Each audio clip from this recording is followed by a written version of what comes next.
everybody! And we are live with our series premiere, The Tales from Thra. Thank you so much, everybody, for your patience while we were getting set up, and for coming to join us today. It's really nice to see all of you here. Let me just take another panicked check at all of my settings and, make sure you can all actually hear me. It's a real fear. Okay, so thank you so much, everybody, for joining us here at Heroes Without Limits. If you are new, we are a community that is ran by and for disabled, chronically ill, and neurodiverse gamers. Everybody in all of our casts identify as a member of one of those communities in one way or another. And we just like to try to increase representation and awareness of disability, chronic illness, and neurodivergence, both in adventures themselves, in adventurers, and with the players. I just want to go around real quick to introduce all of the players that we have. Let's start with Nat. Why don't you just, tell us your name, your handle, and a little bit about your character. We'll get into, full descriptions of characters within the session. Hi, I'm Nat. I'm on Twitter at CrimeNat, K-R-E-I-M Nat, and I'm really excited to be playing Deirdre today, my gelfling rogue from the Siphon clan. He's just a classic scoundrel. Super excited. He's your scoundrel. Your scoundrel? A scoundrel of the people? Oh, absolutely. He wouldn't be anything else. Excellent. Let's keep going with Vince. Hello everyone, I'm Vince. You may know me on Twitter at Dichotomous Prime. I am your beacon of love and fury that you normally see me ranting of any of those different things. Today I will be playing Keshav of the Deucin clan. And besides that, we will have to see what comes up. So I'm super excited. It's going to be really, really fun. Awesome. And Phoenix. Hi, I'm Phoenix. My Twitter is Phoenix Astra. I'm usually posting D&D art and D&D sort of related stuff. I'm going to be playing Arathim Monique, who is from the Sprighton clan. She's really easily excitable, and she's super adventurous and looking into see what the other clans are like. Awesome.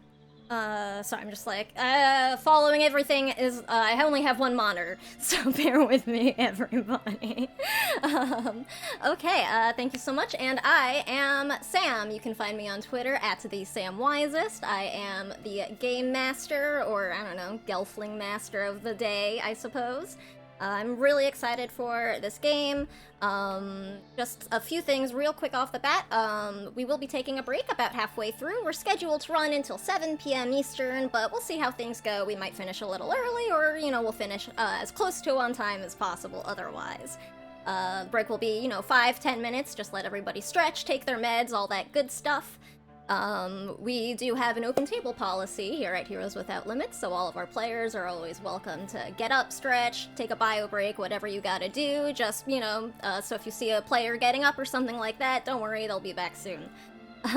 Additionally, I just want to let everybody know that we do use safety tools here at Heroes Without Limits. It is something that we take very seriously to ensure that everybody has a safe and comfortable playing experience with us. So, we are always checking in with ourselves and each other.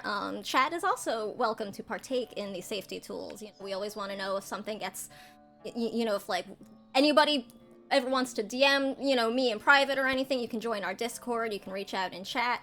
We just want to try to do anything we can to improve the experience and make sure everybody we can have feels safe and welcome and comfortable in our community here. Just to overview the campaign real quick. Tales from Thra is going to be playing on alternate Thursdays for 8 episodes, so we are due to run until the end of May. We run for about 3 hours with that break. This story takes place prior to the Age of Resistance, so if you are a fan of that series, hopefully you will enjoy this game as well. It does definitely pull from lore and information, lore, that was given in that series. That was unintentional, but I'm happy I did it. Now, most of the canon that we are focusing on is going to be pulled from the film and from the TV show. I do not personally have direct access to the other written materials like the novels or comics or anything like that. I've been doing a lot of research about it, and some of the elements that we're using are going to be official canon, some of them are less than that. Of course, the world and stories will all be able to be shaped and changed by these wonderful heroes of Thra. Think of this adventure as an alternate universe of the setting, if you will. I hope you all really enjoy it, and should it come to it, please don't judge my Frank Oz too harshly. We are also using a lot of homebrew in this game. For me, rule of cool always wins out, and I really just want to ensure that my players and characters have a great time. So, you know, don't stress it if we miss a rule or something seems like really wild or out there. Just, this is a flexible game, everyone. Alright, now I think we are ready to truly dive in. Let me set the scene a little. Right, so we begin our story in the middle of the Age of Division. The crystal of truth has been cracked. Aughra tours the universe from a deep slumber in her orrery, and the alliance of the crystal has been formed. The benevolent Skeksis, lords of the crystal, have created the 7 gelfling clans. The Arathim Wars are in their earliest days. The Caves of Grot have recently been seized from the Arathim Ascendancy, and the gelflings of the newly renamed Groton clan have resettled within. A gift of gratitude from the Lords of the Crystal, as the Groton were the most helpful soldiers in the battles for the caves. The Arathim now continue to lash out at those who serve the Skeksis, and they seek to regain their ancestral home no matter the cost. They rally in secret communities, attacking gelfling villages and travelers without warning. The gelfling clans must fight together to protect their homes, their lives, and their lords. Our scene opens in midsummer. The 3 suns are hanging a bit low in the sky as it is the late afternoon. We find ourselves at a Sprighton refugee camp, to the south of the Crystal Castle in the Sprighton Plains. This refugee camp has been, this collection of refugees has been traveling for several days now, making their way to Sammy Thicket, the capital of the Sprighton clan overall. They make up about 20, a little more than 24 members have survived a recent attack by the Arathim on their home village. They are trying to seek safety in the capital, which is much, harder for the enemies to get to, far better guarded and fortified. Sorry. The refugees are accompanied by a small contingent of soldiers and a small collection of gelfling from other clans, here for various reasons. We find this refugee collection beginning to set up camp for the evening. The smell of cooking meals, meat, and vegetables starts to fill the air. You hear clattering of utensils, of weapons and armor being removed, being put back on after breaks. You see a handful of soldiers doing patrols around the perimeter of this camp that is being set up, and you hear laughter as children from the survivors begin to play as the families finally relax. Let's start with what all of the members of our future heroes are doing here in the refugee camp as evening begins to fall upon us. Let us start with our friendly Seif and Rub. We'll go in the same order as before. We'll just keep going for consistency's sake. So, Deirdre, tell us a little bit about what you look like, what your business here is, and what you're up to. Deirdre has the classic russet-colored hair of the Seifin clan, although, they're a wide variety of folk. And he's pushing a small wooden cart, extra small, because gelflings be that small life, filled with what, he would probably tell you were very valuable, precious stones harvested from the caves of Karat, but in reality were some things he picked up and might pawn for a coin here or there to some gullible folk. He is coming into town following the wind. on his nomadic lifestyle, looking for always fresh faces to who haven't learned not to trust him yet. Let's put it that way. He has a sword on his hip and a bow on his back. And let's keep going with Kashav. What do you look like? What brings you here? What are you up to? Well, Kishab would be arriving into town probably later in the day from a long attempt at traveling over the desert. Got long hair tied into braids with various different types of beads and accoutrement in there. Various different types of bone charms and jewelry. Pulling back a mask from the face to hide from the wind, as well as two long curved hilts out from the hips. Mostly looking around to try and determine what's actually going on. Has only heard from various different clan elders that there are these strange Arathim Wars. But the Dusan usually stay out of these sorts of things. We try and keep peace that way. But this is uncommon with these new parties involved. So mostly he be peering around a different camp and trying to decide what to do next with that. And is it? I'm sorry, Avrith? Avrith? Avrith, yeah. Avrith. Avrith's Monique. She's a Sprighton.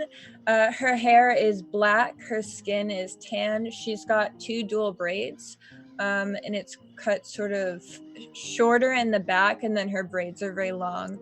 She's got small flowers adorned in the sides of her hair, in little ornaments. She's mostly wearing like a lot of brown leathers.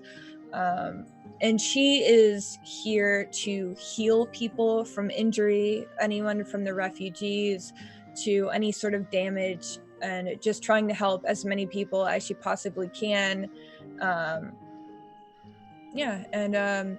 She's just trying to seek out the place where she's most needed. Excellent. So, as you are all going about your business at the camp, you start to hear chatter from soldiers, from some of the survivors from the village. Avarith, you are bandaging somebody who is actually in conversation with the elder of the village, Ducey, who is actually not quite as old as you might think an elder would be. They look like maybe they recently became the elder of the village. They're only, middle-aged or so, with long, straight black hair that has blue streaks and highlights through it, but some of the blue is beginning to turn a sort of silvery gray. And they have some very finely embroidered and woven cloaks on. Lucia is leaning heavily on one staff, and you actually see that their arm ends at about the elbow. And it looks like probably there had never actually been a limb there to begin with. It ends in, a sort of angled hook, and you get the idea that this was a congenital limb difference that they have. But Ducey is shaking their head as you are bandaging up, the arm of one of their people, a young woman, not too much older than you. And she's got like dust on her face, and they are just discussing the most recent attack. Just shaking her head and going, "Oh, Sulash, I am so sorry that you got hurt in this last harry of those monstrous beings. It is good that the soldiers were here and able to help you in time." And Sulash is nodding and goes, "Yes, it was foolish of me to wander too far, but I had to find Amar, but I couldn't find him anywhere." Lucy just shakes her head and goes, When was the last time that you saw him? He goes, I haven't seen him since last night. He was talking about hearing he couldn't sleep because of that tune in his head. It's been bothering him for days now since we left. And over from that conversation over to Deirdre. Remind me, where exactly in the camp were you at this moment? Just rolling in. Just rolling into camp? Okay. Just rolling in. So as you are rolling in, do you have like a mount or anything like that, or are you on foot? No, just pushing a cart, and it's got a little sign hanging on that says, unique crystals, 2 silver. Classic. All right, so I'm picturing with like this little like push wheelbarrow kind of deal. Yeah. All right. So you start coming in, and as you're entering the town, you are overtaken by a soldier who's sort of like, not in like a panicked run, but like he's clearly got someplace to be. And you see him going up to somebody in very fine armor, who just from your travels, you can tell at a look like this is clearly who, the captain of this contingency of soldiers. It is clearly a Vaprin man, judging by his very long, white, straight hair with very overly elaborate braids, and his armor, while has clearly seen combat, is very, very well kept and polished. And you see this scout running over, and as you pass, give me a perception check to see how much you can hear. First roll of the game. That would be a gentleman's 5. A gentleman's 5! Excellent. Oh my god. So, remind me again, how many of you are proficient in perception? I'm so excited. I'm just curious. You got a 5 with okay. I have a +2 from my proficiency. I'm so happy. This is beautiful. Okay, so with the 5, you are not able to hear too much of what this scout is whispering. However, you do hear the words, you hear a name, Jer, and you hear them say, double the perimeter, and you hear, hopefully, mumbling in time, and that's all you're able to get with your 5. You continue into town, into the camp. Tents are now being set up. Food is beginning to be served. Hishav, you see this Seafin wandering in with a wheelbarrow of clattering crystals. And if you'd like, you could certainly have some words about that if you care to. If you all have any interactions or follow-ups with anything that you have seen or heard, now is a time to do that. I wanted to ask if the tent where let me just double check here, where Avrit is assisting with the different medical procedures, is that open to where I might be able to hear that or part of that conversation? Yes, that is pretty much in the open. Avarith is wrapping this woman up with the elder near pretty much like the central campfire, because that's just sort of in the heart of camp right now, and you know, the brightest, warmest, safest feeling place to, you know, be dealing with it. Right. I would approach and I'd probably ask anyone who wanted to give me any sort of information about it. Where was it that you found or were looking for your friend or your relative?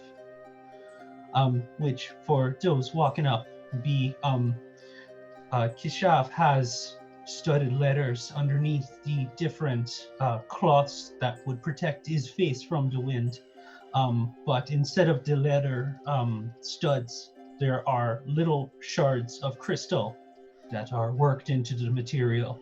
Other than that, it is the typical Dusan complexion, wind-weathered face. and just general inquisitive look. Okay, and you are asking the woman being bandaged, you're asking the elder, or just anybody in the area? Or are you asking Avrith? It's a general source of inquiry. Sure, give me a persuasion check. Let's get some rolls going. It should be good. That's a 2, so that's a 0. Oh, okay. You go over and you start asking, asking for more information. And the woman who was injured, sort of looks confused. You can tell that they're not exactly in a hurry to be speaking to somebody from outside the Spritons. Odds are none of these people have ever seen somebody from the Doosan clan before. They would be able to recognize you by sight, but you would also sort of... it would be pretty common knowledge that, because at this point it's already been declared the Doosan cannot serve in the Crystal Castle because of, your connection. So that is already something that is being disseminated through the 7 clans, let's say. That sounds legitimate. Yeah. I also have various different bones that may or may not be gelfling adorning my outfit, so That's true. that tracks. That's on brand. So while the woman who is injured is definitely like she's just sort of shrinks back and is like turning to Avrith and is like, it hurts here, sort of trying to redirect the attention away from the questioning. But Elder Ducey, sort of, looks you up and down, and you don't see the distrust or distaste that filled Sulash's eyes when she looked at you. Ducey just sort of nods slowly and goes, "Oh, yeah, it's been a long time since we've had someone from the Crystal Deserts come this way. What brings you out here?"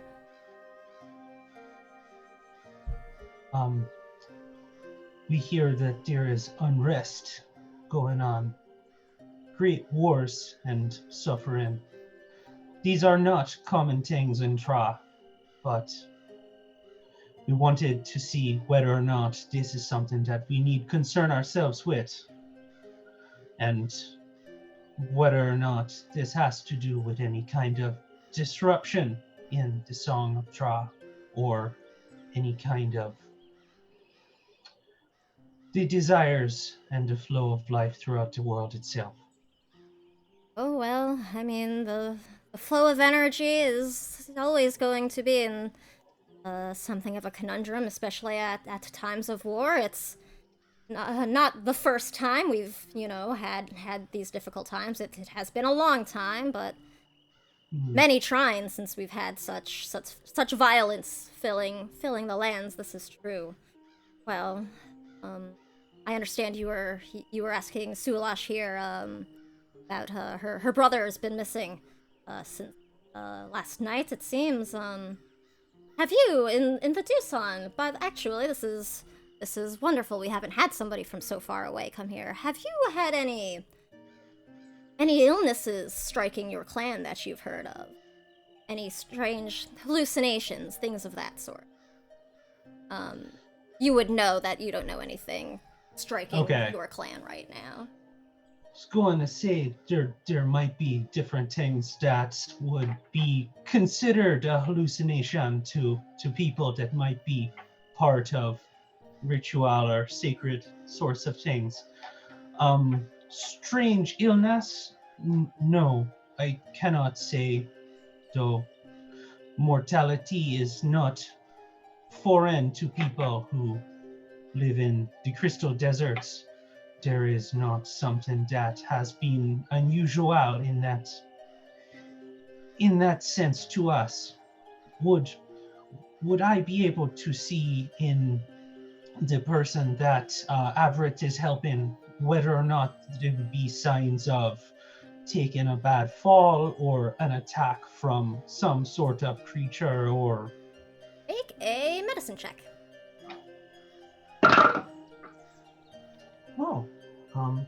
That would be a total of a 19. 19.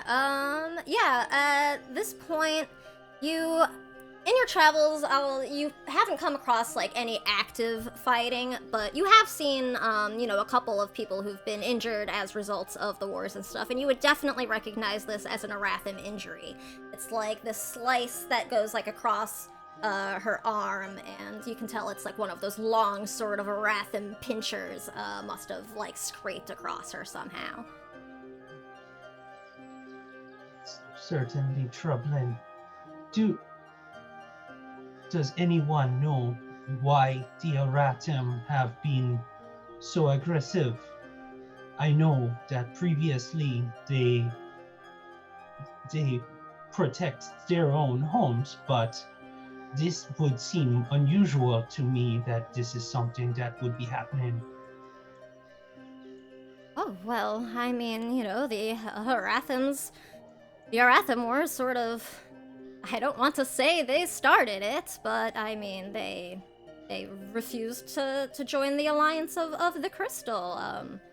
Some number have tried now, I suppose. I guess perhaps you're a little bit young at this point for when things truly first began. But it's, the Lords of the Crystal gave the Arathim the chance to come and join us when the Muckrax came up from down below, when when the Muckrax first came up from below. And you would know, this is just like a piece of history that is very well known throughout Thra, that at the turn of the age, before the beginning of the age of and at this point it was about 500 trine ago or so, there was a mighty earthquake, and this caused fissures to come up, and these creatures that had been living under the ground of Thra were came up from the surface because their home was pretty much destroyed, and nobody had seen them before. There was no way to really communicate, and a massive war broke out between the creatures of Thra and the Macrax, which is what they were called. Eventually, they were led to a sort of more inhospitable desert even than the Crystal Sea. That was like a much hotter climb, and something that would be more comfortable for them, because existing on the surface environment, once communication was established, it was discovered that it was like physically painful for them to be in this strange space, like the air hurt. So that was why they were lashing out, and the violence happens. But as a result of these attacks, the Crystal Alliance had actually been formed as a way to sort of protect against, attacks and issues like that. And ever since then, various sentient races within Thra were invited to join the Crystal Alliance, and the Arathim refused, and we are now at war with them. You would all also know that the Claves of Grot have been reclaimed from the Arathim in the name of the Groton clan for about 120 years now. Just to give you, history lesson. So Ducey is telling you how, we've had times of war before, but nothing on this scale since the Muckrax first came to the surface, and, now the Arathim have just, they refuse to aid us in protecting the Lords, protecting the Crystal, protecting Thra. So, I mean, it is unfortunate that all of this violence and death has had to happen, but unfortunately it is what must take place in order for balance to be restored in the end, I think. I find it interesting that you equivocate these lords to protecting the lords and protecting Thra are the same thing. Maybe, but I will say that there are two clans that the Skeksis tend to find distasteful. One are the Arathim that we see now. The others are ones that are not allowed to serve in the palace guard. So I appreciate your candor, and I hope that I look to the gelfling who is having their limb bandaged. I hope that Thra helps your wound heal soon. And I nod respectfully and kind of take my leave. Can Yeah. she? Oh, sorry. Oh, please go right ahead. Can she interject? Okay, she's gonna try to stop him. She says, "Hold on just a moment. There's something really." They were mentioning something about Amar. This person who's just come to us, surely it hasn't been for no reason. Maybe tell him about that whole situation with Amar that you were speaking of. He might be able to help. Well, I mean, he said that they don't have any of the illness in the desert, so I don't think he could help. Gulash says, sort of still mistrustful. But he's not in the desert anymore. He's here right now, isn't he? Well, I mean, I told you already. She sort of like looks back to Avarith, but there's that this music that people say that they hear. And Mar started hearing it. Since we left home, it started a few days ago, and he said it was getting louder and louder, and he wanted to go try to find it, and I told him he shouldn't, he can't, it's not safe. But then, I woke up last night and his cot was empty, and I went to try and find him, but I couldn't find him. I found one of those spitters instead, and if it wasn't for the soldiers, I would have been dead by now. Can you label on a map where this was? Maybe we could... Excuse me, sir, would you be willing to investigate this with me? Would I, Gelfling Master, would this be something that I might be able to make a religion check to determine this song if it is familiar in any sort of way? I mean, not hearing it for yourself, I would say it would be hard to say if it is familiar.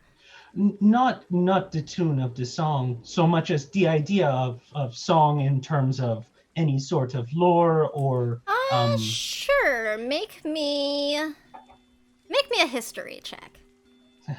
strangely one of the things that I am proficient in. That is 20, not natural. All right. Let me see. So you know that music is something very integral to all the Gelfling clans, really. The Doosan especially. You are unfamiliar with any sort of illness that you've heard of that involves like a song being heard or anything like that. But it's not unusual for some people who are particularly close to Thra to sometimes maybe be able to hear certain songs from Thra itself that not everybody is able to hear. But you haven't heard of it, causing something that would be conflated with disease before. Was something that would, necessarily drive people to possibly act irrationally or anything like that. In that case, I will definitely turn to this other Gelfling who has requested aid and say, it certainly sounds like something that merits investigation. If you are hoping to help me, I am unfamiliar with this region, so I would appreciate any assistance. Thank you for joining me, sir. I'm really looking forward to this investigation. Hopefully it will help the fellow Gelfling. And Deirdre, was there something you had wanted to do or interject here? So Deirdre's kind of it's been surveying the space and realizes this probably isn't the place for people to be buying things. So he's gonna pack up his little cart, put the sign down, all that stuff. And right about now, I think he's gonna walk up to this Jer, the individual. Yeah. I heard you mention something about protecting Thra. About that, I have some very valuable cargo here, and I was wondering if it would be safe here for the night. Oh, well, I mean, we're here to guard everybody and keep everybody, safe until we get to Sammy Thicket. So, as long as you stay within the perimeter, everything should be totally fine. Give me an insight check. Insight, you say? That would be a 17. 17, okay. You can tell that, Jer is very nervous right now. She's, clutching her, weapon pretty tightly, and it's talking to you in, friendly kind of customer service tone, but her eyes are, looking all around, the perimeter of the camp right now. Like, she is not at rest. Is something keeping you on edge right now? What? I mean, it's just gotta stay, bright and, keep a sharp eye out. We're at war, my friend. You can trust me. What's going on? Oh, well, I mean, it's nothing unusual, just, still trying to keep ahead of those disgusting spitters before they can, break through any of our lines or anything like that. Can I fix them with, a look and try to make a persuasion check? Sure, make it a persuade. It's like, I'm trustworthy. You can confide all your secrets in me. Okay. So I bump my microphone. I'm the best. That was a 21. Ooh, 21. Oh, yeah, okay. So you take a look at Jer, and she just sort of goes, you can, keep a secret, not, don't, cause a panic or anything, right? I'm very good at keeping secrets, I promise. You have a very trustworthy face. Well, as one of our scouts hasn't checked in, from their last rounds yet, and we found some bodies this morning, and we're still trying to work out what exactly happened. So we don't want to raise any alarm until the investigation has some actual information. Well, I'm just an honest folk looking for honest work. If you need someone to go out and investigate where they went missing, I've a set of skills. Oh, that could possibly be wonderful. I'll have to check with the captain, of course, but I mean, I'm sure Captain Aileen would love any assistance. Hang on, let me go check. We'll start trotting off. And my name's Deirdre. Oh, Deirdre, thank you. Sorry about that. My name is Jer. It's so nice to meet you. It's absolutely wonderful to meet you. Thank you. And she goes trotting off, clanking in her heavy armor. You see, as you see her approach the Vaprin captain, Aileen, everybody is able to hear the sounds of horns bellowing out. It is very well known to all of you, especially Averth. You would recognize that these are warning horns that have been coming off anytime Arathim have been spotted too close to the camp. These horns go off and you see, everybody kind of starts, all the civilians start panicking a bit. Some of the younger kids just start crying. Parents start, swooping them up. And everybody's sort of, covered wagon style. You see all the civilians starting to sort of cluster closer to that fire in the center of camp. The soldiers start, sort of rallying around the captain's calling them over to him. And all of you watch as the handful of soldiers that are left get the idea that their numbers have been sort of thinned. See, in various pairs and groups of 4, they sort of start going off towards the horns, with some of them going to different directions. 3 are left at the camp itself. There is Jer and 2 others who are as of yet unknown, and they're sort of in a triangular pattern, just sort of keeping watch while all the other soldiers are going. So you hear these horns far off further into the woods. You hear sounds of branches snapping. What's everybody's passive perception? I'm just curious.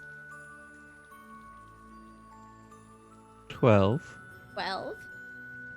Mine's only 10. 10.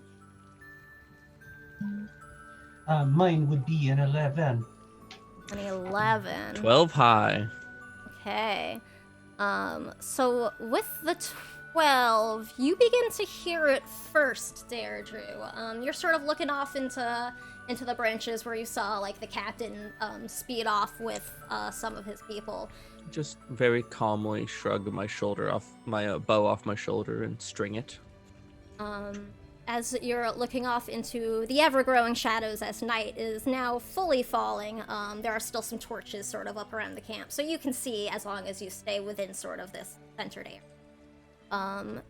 You begin to hear music. Just very low, very quiet, sort of in the back of your mind. Like, for a moment, you're not sure if it's somebody at the camp has started, playing something, maybe to try and relax everybody. But it's not a particularly relaxing song, though.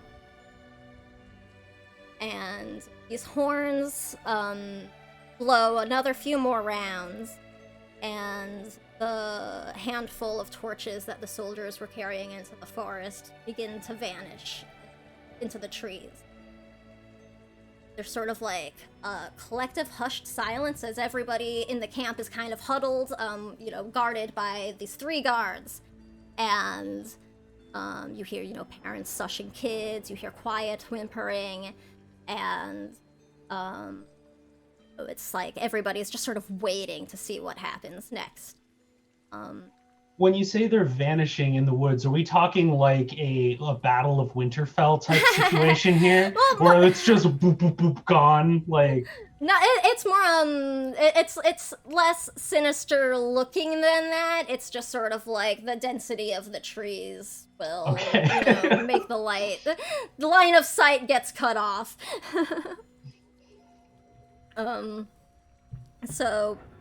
As the moments stretch on, there's a sudden... Deirdre and Kashav, you notice first what feels almost like a faint tremoring feeling in the ground beneath your feet. Very faint. Almost like... Kashav, you would be... Actually, no, I guess neither of you would really be familiar with the idea of a stampede of any kind, just because you're from a desert and the Seafen are generally more seafaring-based. Yep. Facts. Although I am well-traveled. You are well-traveled. Well, then how about this? You feel this tremoring in the earth, and you get this sort of sensation like when a really loud thunderclap goes off, and you can, like, feel the ground shake from it.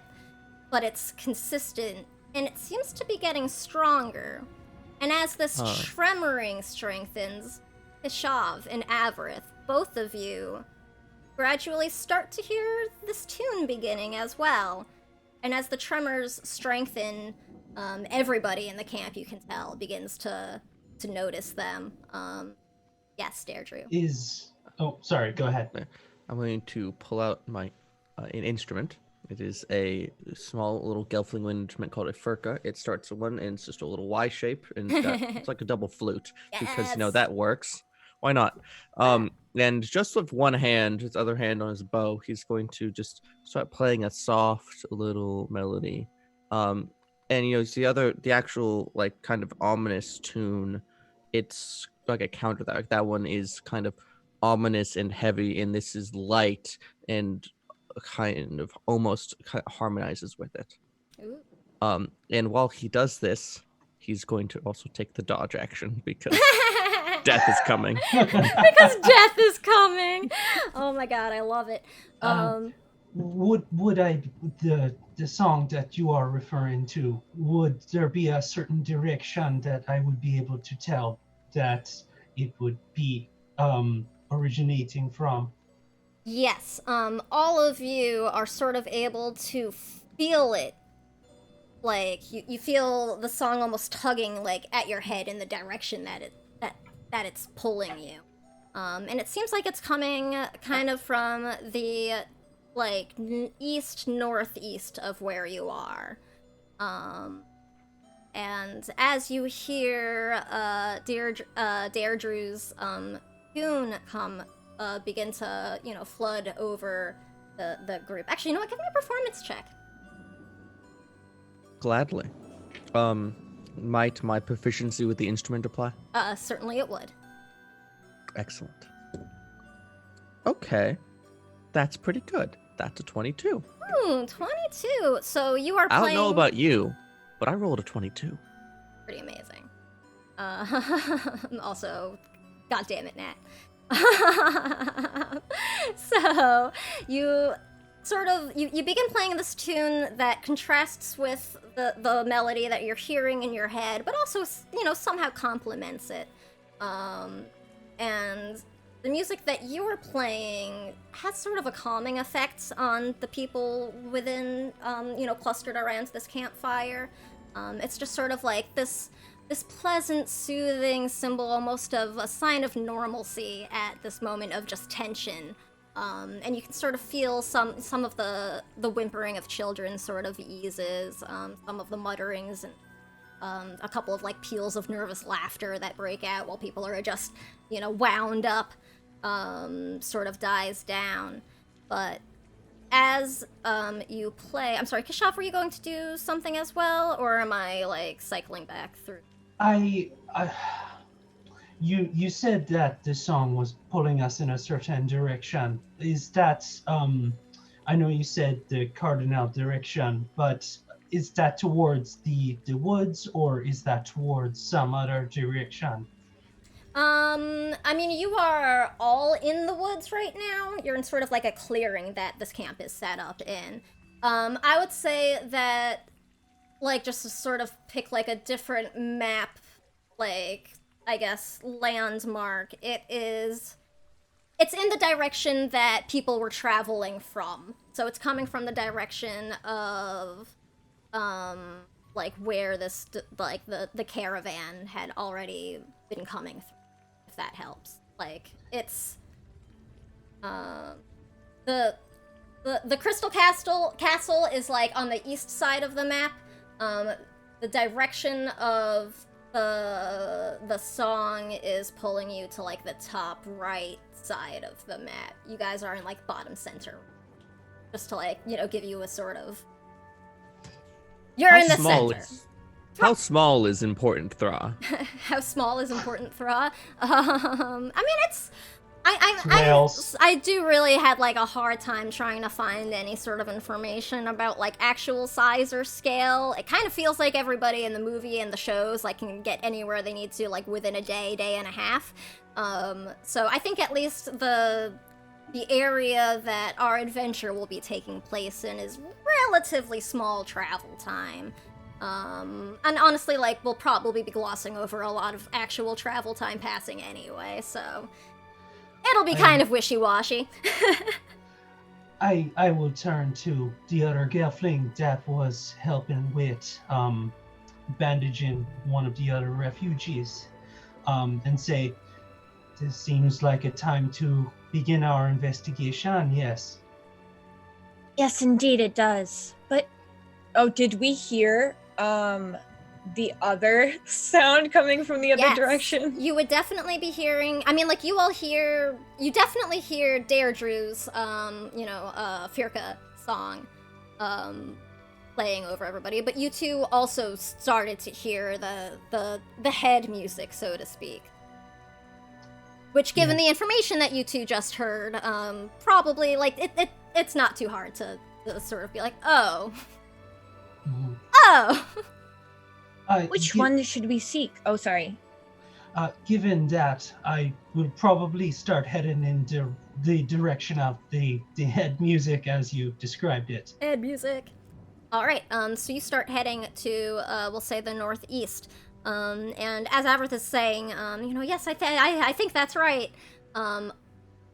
All of you feel that trembling, like, peak, and you hear cracking sounds coming from the same direction that Averth and Kashav were just starting to head towards the northeast of camp. and everybody sort of freezes and turns to look, and two massive trees that had been sort of bordering this clearing get smacked by something in the shadows, and you see these trees break in two as what looks like yet another living tree that towers over the two that were just shattered is standing upright on roots that still have soil clinging to it, and it's sort of scurrying through the forest. The branches move with this really unnatural, jerky motion that looks almost like disconnected, like disjointed, arms with weirdly bent elbows, but it's tree branches. And you see as these branches were the things that grabbed the trunks of the other trees and just pushed them almost like you would a curtain to appear, but you just hear this ear-splitting, thunderous crack of wood. And this creature has vines dripping from its branches, and it is the peak of summer. All of the trees around you have lush, beautiful, moss and leaves hanging from them. Everything is rich green and verdant. But the bark on this tree is turned like a sort of greasy, oily-looking burnt black color.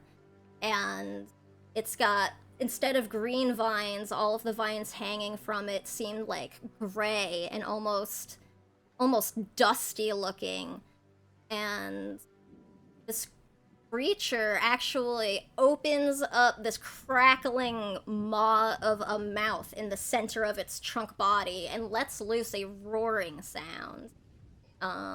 And all of you hear this music in your head, just almost ear-splittingly loud. And then everything sort of tunnels in, and you all just watch as this massive corrupted tree begins to make its way towards the camp. Two of the guards brandish their weapons and station themselves around at the front of the group. The third guard, however, I'll say, Deirdre, because you were probably towards the back of the group anyway, you absolutely hear a clattering sound. I was actually trying to be towards the front. You're trying to be towards the front? Okay, then we will have Kashav and Avarith, as you're making your way towards the front, sort of where Deirdre is also in the direction of where the creature is. But you two hear as the guard that was closest to you drops their weapons, and flees in the opposite direction deep into the woods. So there are now only two guards standing with you against this roaring, massive, corrupt tree. And we are all going to need to roll for initiative. As you do. As you do. This actually might be a good time to take a break, but we can get the initiative count done first. Just because otherwise we would have to take a break mid-combat, and, that's always weird. All right. So, everybody, give me 1 second. Let me make some rolls here. Oh, okay. Always a good sign. Right? I mean, actually, that was in your favor. So, let's start with Avarith. What is your initiative? She got a 17. 17. Nice. All right, Kashav? It would be a 10. 10. Deirdre? 19 on the die for a 23. Nice. 23 for Deirdre. The corrupt tree rolled a big old natty 1. And the guards... Ooh, guards also got a 19 on the die. And the villagers also rolled well. Okay. All right, excellent. So top of the order will be Deirdre, but we're gonna switch over to break real quick before we start actually getting into things. Everybody can start to think about what they're gonna do. Everybody watching, thank you so much for hanging out with us for this first half. We're all just gonna go stretch, take some bio breaks, take our meds because I know I need to do that. Make sure you all do the same, and we will be back here in about 5 or 10 minutes. Fiercely plays the Firka. Yes.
Sometimes the tree hugs back.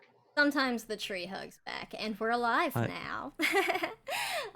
Look at us. Just so actually, I forgot to let my players know. I do have a handy little map up now on our screen. Helps you to have a point of reference.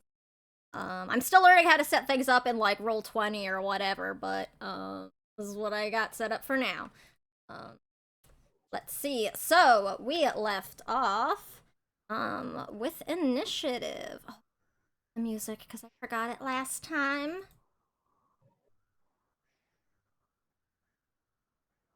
Okay, there we go. All right. So we left off with our party clustered around a campfire as a massive treant has or a treant type creature that has been corrupted by something has smashed through into the camp. We have 2 guards who are left to assist in protecting these villagers. I am setting up some quick little tokens just to help hopefully make things a little easier to follow, because I know combat can get weird.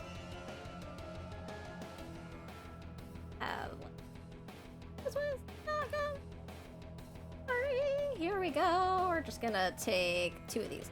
Sure. Guards are here. And I'm just gonna set y'all up. I know Deirdre wanted to be towards the front. Correct. Little closer. Then we'll have Deirdre here. Move these fleeing gelfling to the side, and then we've got here. There we go. That makes sense. Sure. Okay, so we have it set. You are in most of a clearing. You've got a campfire to your backs as all of these refugees of the Arathim War are just panicking now that this treant has smashed through your lines. One of the guards who has been left behind with you for your to help protect everybody has fled in terror, and you have just the 3 of you and two soldiers by the looks of them. One seems to be a Vapra, one might be a member of the Stonewood clan. One of them, the Stonewood, you would actually recognize Deirdre as Jer, who is the guard that you were speaking to. And top of the round, we have Deirdre. Excellent.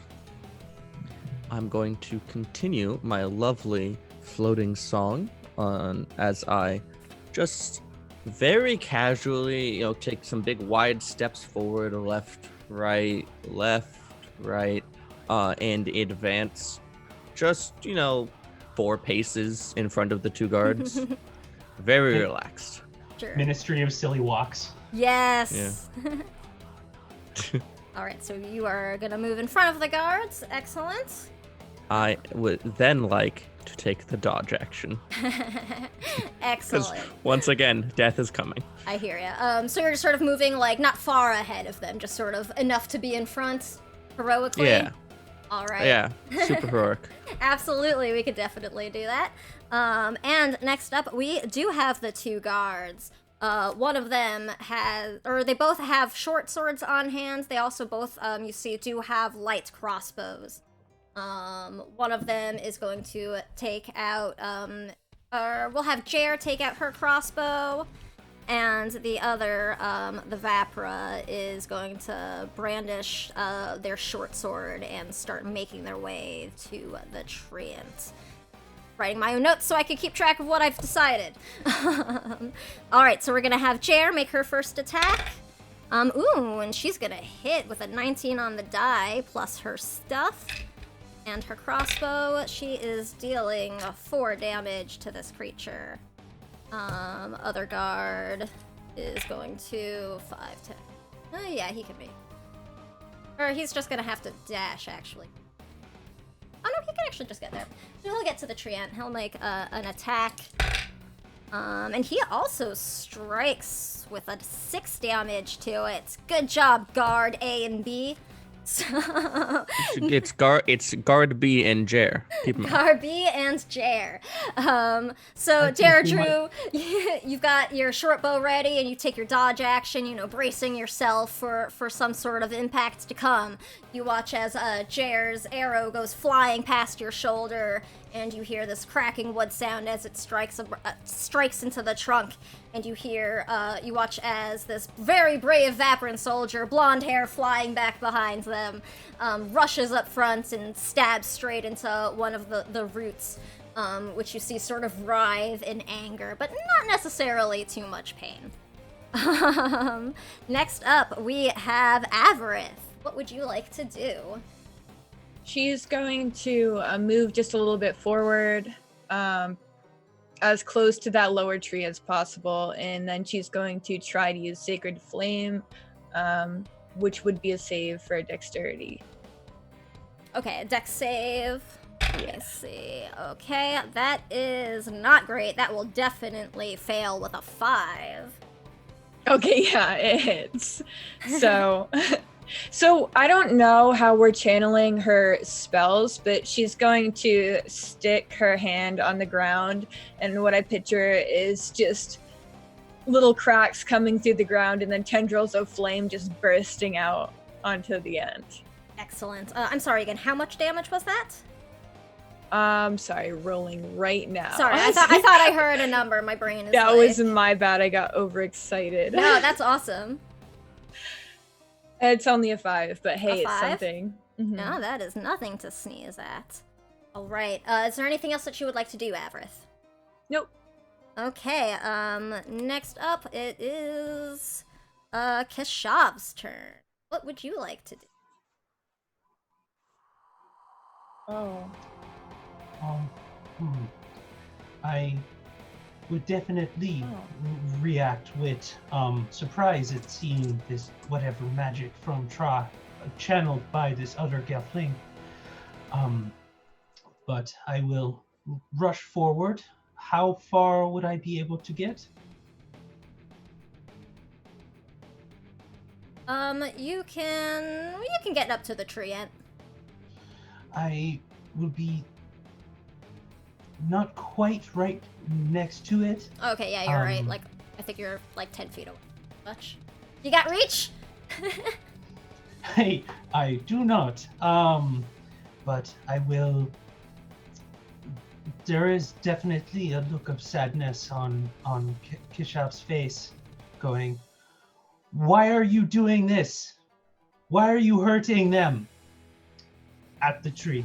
And I will take the dodge action with both of my hands on the sheets at my hips. Oh, the tree does not answer. Okay, anything else, Keshav? Just Dodge action, movement. I think that will be it. okay. And so the next up is the tree's turn. Tree, lets out, just this, another roar. Now that you're all closer, you hear that when it makes this sound, it's like, even more, everything that it does just sounds like cracking, breaking wood. But it doesn't look like any pieces of the tree are like falling off or anything as it moves. It's just this really bizarre and unnatural sound of nature coming from this creature. It's really just unsettling and strange, especially for, creatures like gelfling who are so close to, even if you grow up in a city, you're still very close to the feeling of nature, and just everything about the situation feels wrong to all of you. As this massive tree lets out with 2 of its long branches, taking a swipe at both the guard and at Deirdre, with each of its attacks. So let's see how it does. Okay, one on the guard is gonna miss with a natural 1, but that is gonna be an 18 to hit, not Deirdre, I'm sorry, Keshav, who was closer. My bad. And that was with disadvantage? Disadvantage. Still an 18. Yep, that hits. Okay, that is going to be... that is 7 bludgeoning damage. All right. That. Okay, and the tree is going to rumble forward closer to you two, and it's just sort of looming over you. Right now, it only has eyes for the 2 creatures that have harmed it so far. You don't see it, really paying any attention to the now screaming gelfling as they are trying to flee the site. The calming effects of Deirdre's flute seems to have subsided in the wake of this creature appearing. We find ourselves now at the top of the round with Deirdre's turn. Deirdre is going to take his shortcut and just lightly toss it into the air, spinning. Take his bow, take an arrow, spin it, shoot, and then after firing the arrow, just catch his Sphyrka again.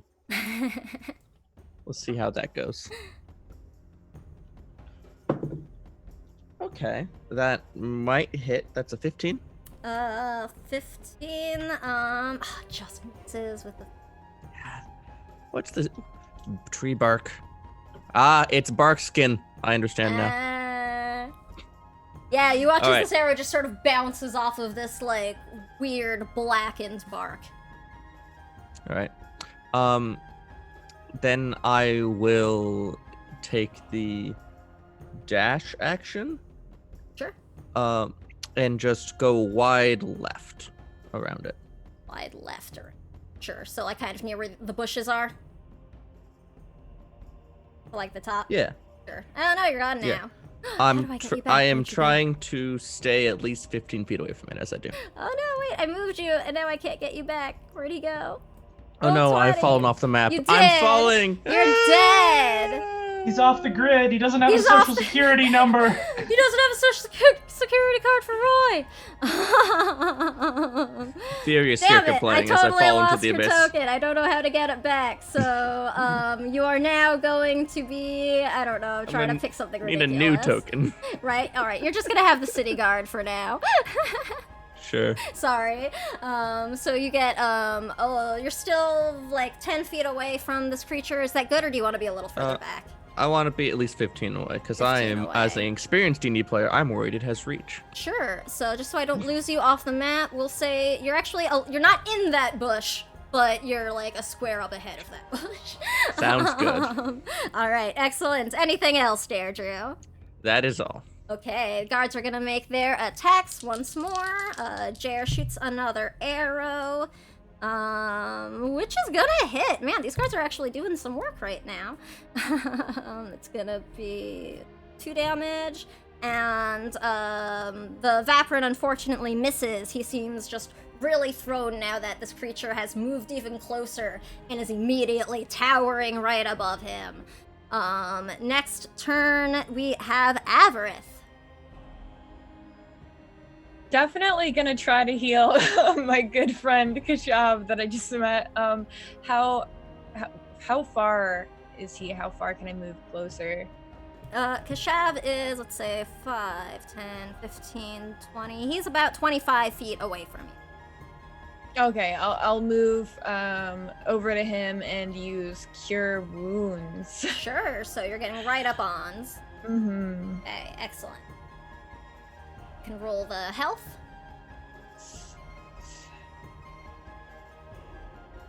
That's an 8. Okay, Hey! that was really lucky. Yes. Awesome. Anything else for this turn? That was your movement, your main action. Do you have a Nope. bonus? That's all. Okay, next up we have Kashav. I will turn back to Avarith and give a nod of thanks and turn up to the treant and go, I am sorry, and I will unsheath the 2 scimitar at my hips. And those being able to see them will be able to notice that they are not made of metal, but the blades are hewn from a pair of translucent crystal that is taken from the heart of Thra itself. They glint slightly in the firelight.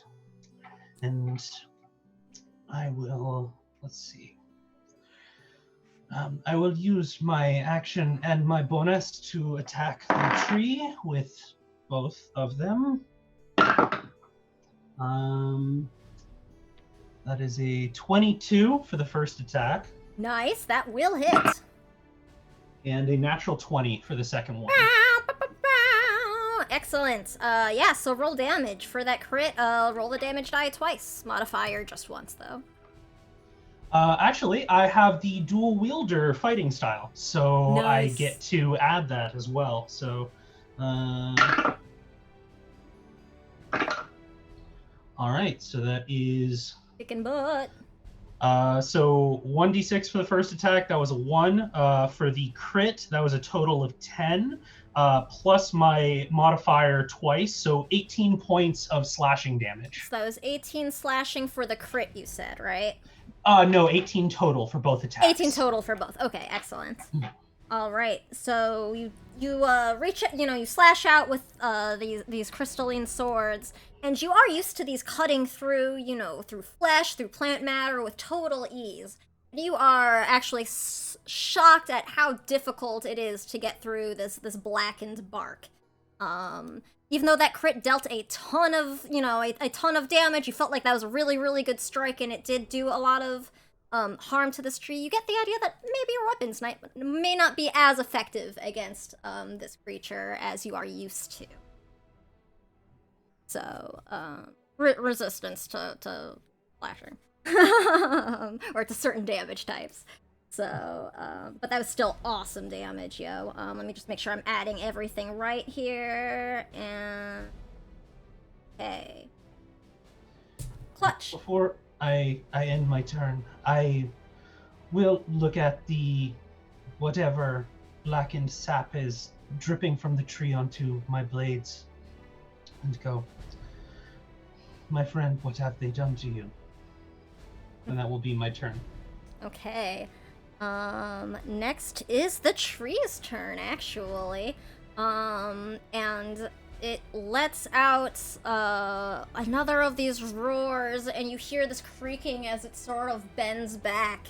And you feel the ground beneath you sort of shift, and as all of you look down, you see that the roots of this tree have sort of elongated and are beginning to, spiral out from around it to become this sort of twisting nest of, vine-like living roots, that try to, sort of wrap around and grab at you.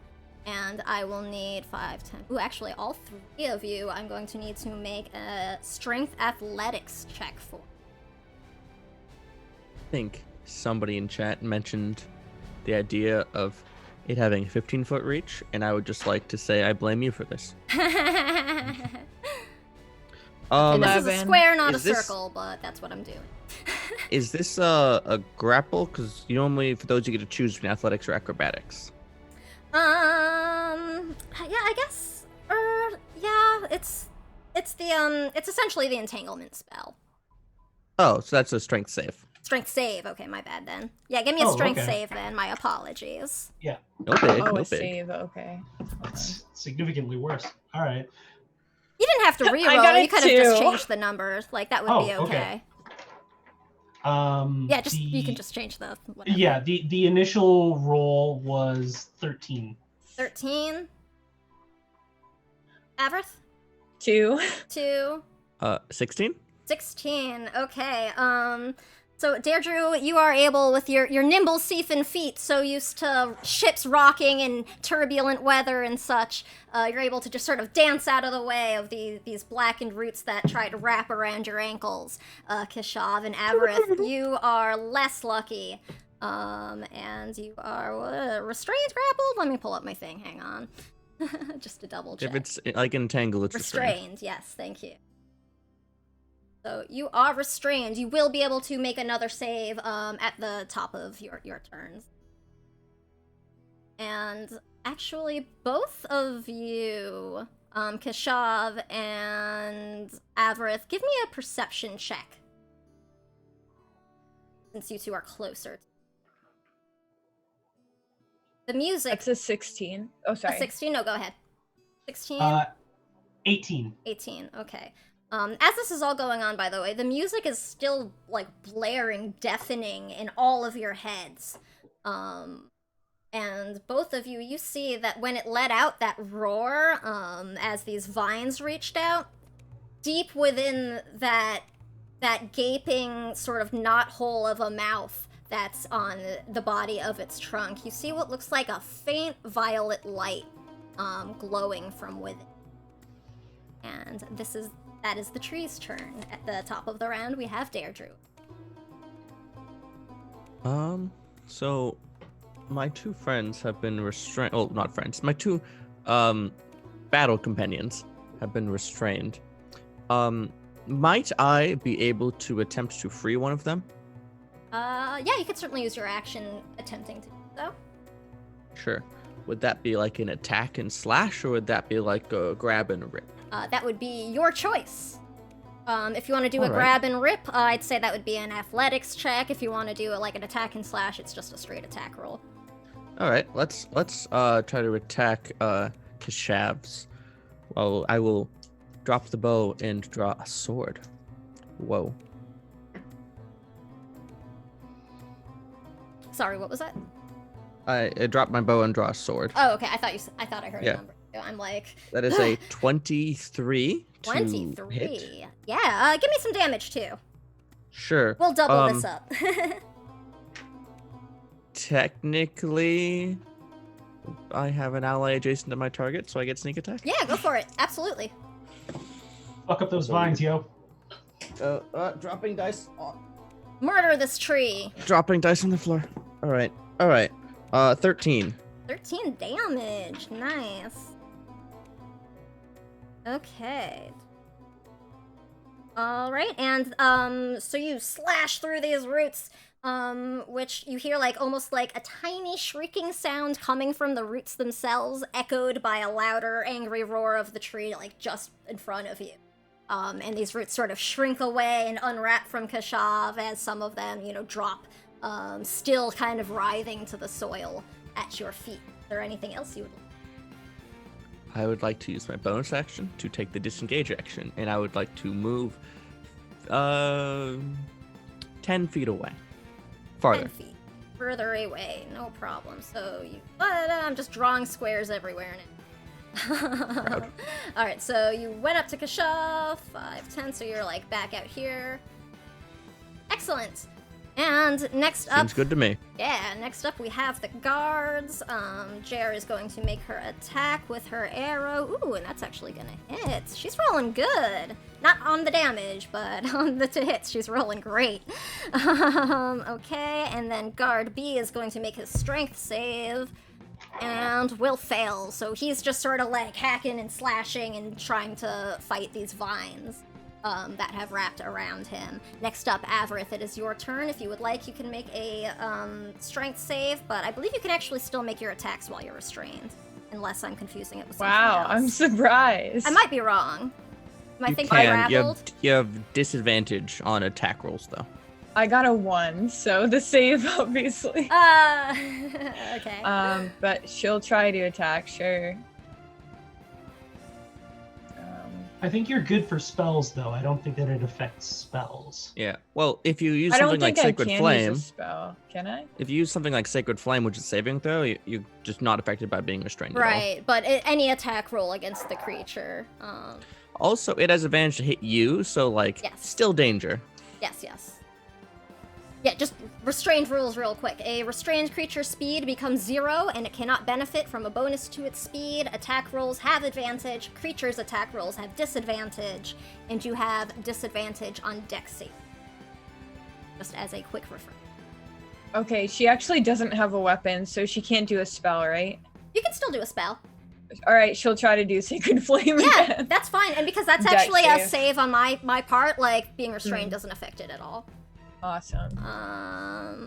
Ooh, and it will fail with a 3 on the die. Sweet. I will roll. Yeah, give me that sweet blue flame. That was a 6. Okay. 6, nice. So 6 radiant, correct? Yes, radiant flame. Okay, so you watch as, I'm sorry, what color was your fire again? Was it blue? Either a blue or an emerald mix is what I imagine, Ooh, sort I of from like the that. earth, yeah. I picture kind of like, maybe like blue in the heart of like, you know, the sort of like radiant look, and it's like wreathed in like a green kind of flame effect. Exactly, yeah. I love it. Alright, so you watch as like this this like sort of sphere of green and blue light flings past you, Kashav, and it strikes, into this tree, and it's like pretty much like a foot in front of your face. You can almost feel the radiant heat off of it as it just singes into this creature's bark. And once again, the floor beneath you just vibrates as it lets loose a cry. Is there anything else, Averith, that you would like to do? No. Excellent. Kashav, you are up now. I wanted to ask, is Entanglement a concentration spell? For the purposes of this, it's not really a spell. Dang, okay. I was hoping I could proc a I just concentration was check. taking the effect of the spell for this ability, pretty much. Legit. Alright, so, seeing my companion in danger still, I will attempt to free her in the same way that Deirdre assisted me. I will attack the vines for my first attack. 26? 26 will hit. Sorry, not 26, 24. But Still hits. okay.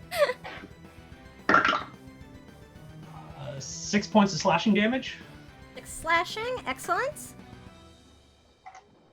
Is she freed from the vines, or should I? Averith is still wrapped up in the vines right now, but you were able to watch, you know, she was able to throw fire at this creature with no impediment.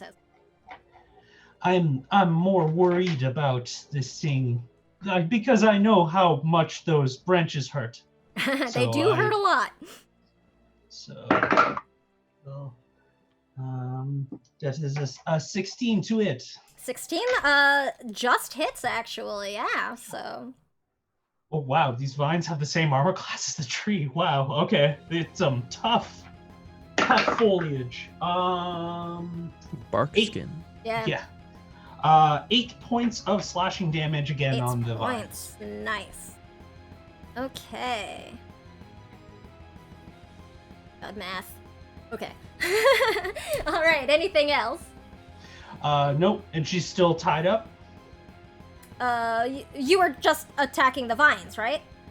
Well, I was trying to free her. Right. I'm sorry, I should have been more clear about that. Is yeah, that I just wanted to possible? make sure. Yeah, I'll say with that hit, you were able to free Averith. I mean, she's not going to be able to move or anything until her next turn, next round, but she is no Right. longer restrained.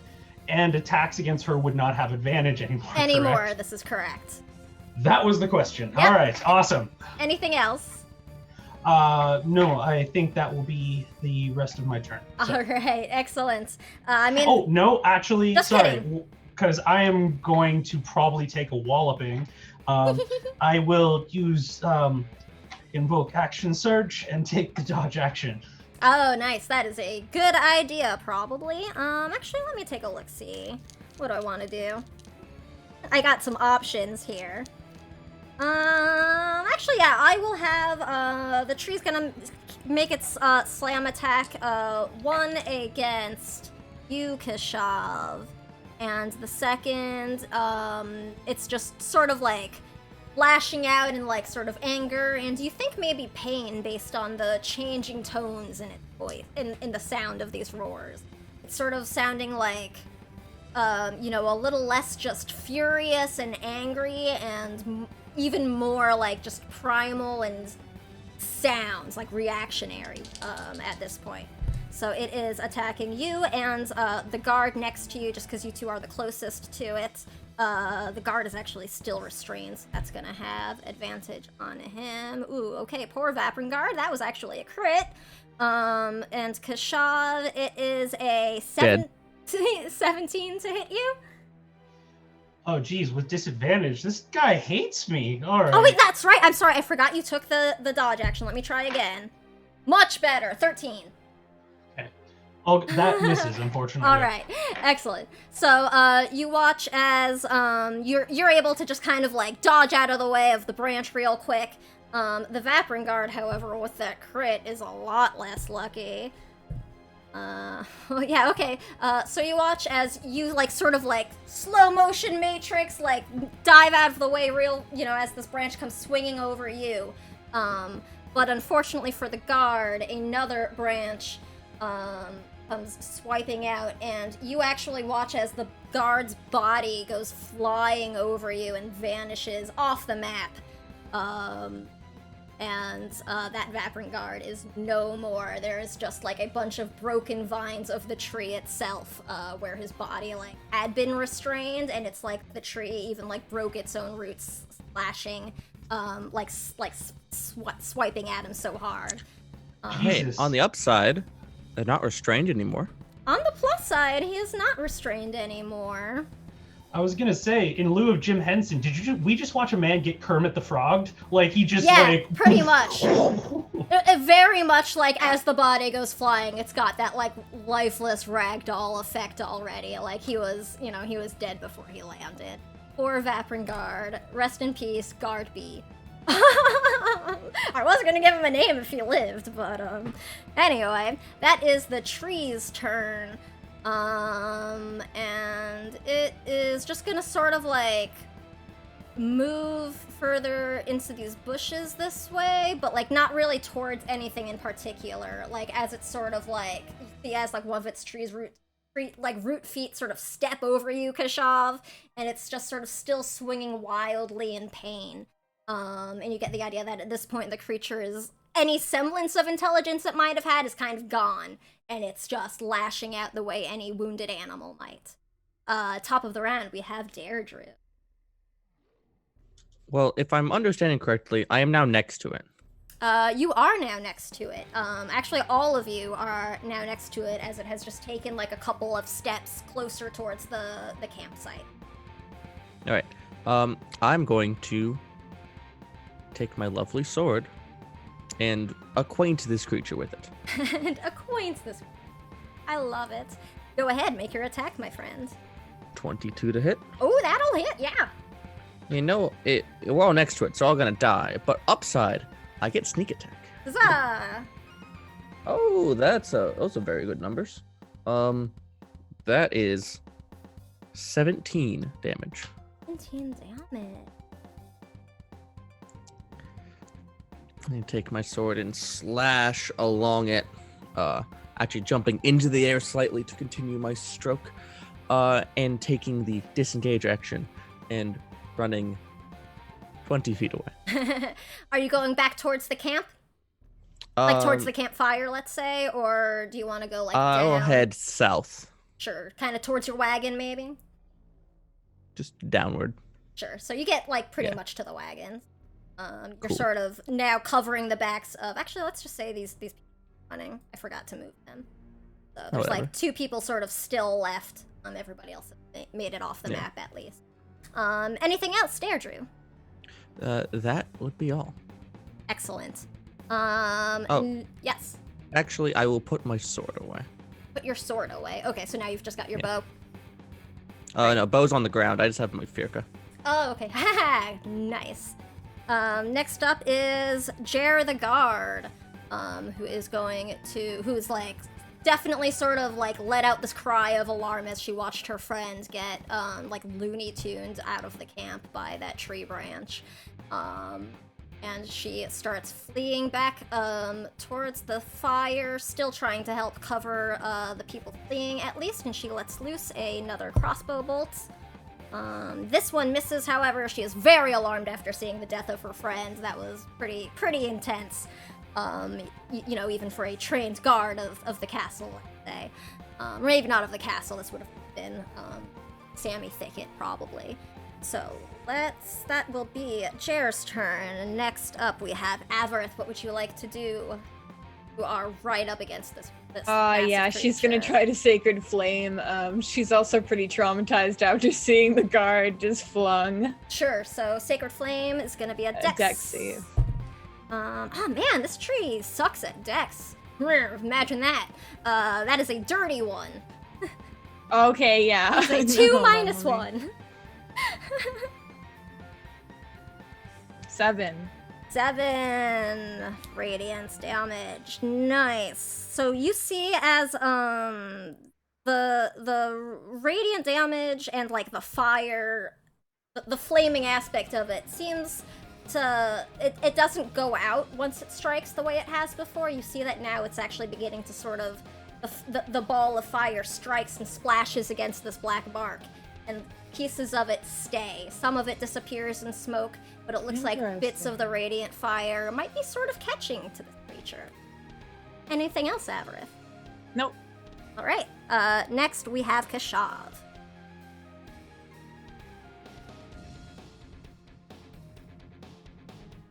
Muted? Or maybe you're just too far from your mic. I can't hear you. There we go. Okay. And I am right up next to it. Yes, you are right up on. All Just right. up in your grill. I will shout to this merchant whom I have just met. The art of this creature is in its mouth. Something has corrupted it. And take my 2 scimitar attacks against it with Thra's teeth. Thra's teeth, I love it. Excellent. That's fucking awesome. That is a 10 for the first attack. But a 16, I think that just hit. 16 hits, yeah. Okay. You get it like right where some of the radiant fire is still kind of smoldering. Right. 8 points of slashing damage. 8 slashing. Nice. Okay, anything else? That will be my turn. Okay, next is the tree's turn. And it is going to take both of its swipes, one at each Kashav and one at Avarith, since you're the only ones there now. I'm pretty sure both are gonna hit. Avarith, that was a 17 on the die to hit you. And that is definitely. and Definitely that's hit. a dirty 20 for Kashav. That will it, yes. Oh. That's gonna be 7 to Avarith. And 5 to Kashav. Bludgeoning. For whatever it's worth. Alright, I was about to ask you guys if there was anything else you wanted to do. I'm like, wait, it's my monster. So it takes these, swipes at you, still as it's just sort of meandering, like, almost blindly, just following the direction of sound. Like, it seems like maybe it's following the screams of these other villagers. But it's not moving like it's full movement. Like, you can tell it's just taking, like shorter for it, stumbling, steps, and you can tell that now that this fire is starting to spread and you just got your sword really good into one of those singed spots where the black bark had been sort of singed away, this tree looks like it's starting to sort of wither even more, so to speak. And we are at the top of the round with Deirdre. Deirdre is going to look at Kashav, still learning names, go, you with the teeth, give me a boost, as he sprints towards Kashav, dropping his instrument on the ground, and wants to leap off of him up onto this creature. Oh, that's awesome! Do I need to do anything, or I don't know. does it just happen?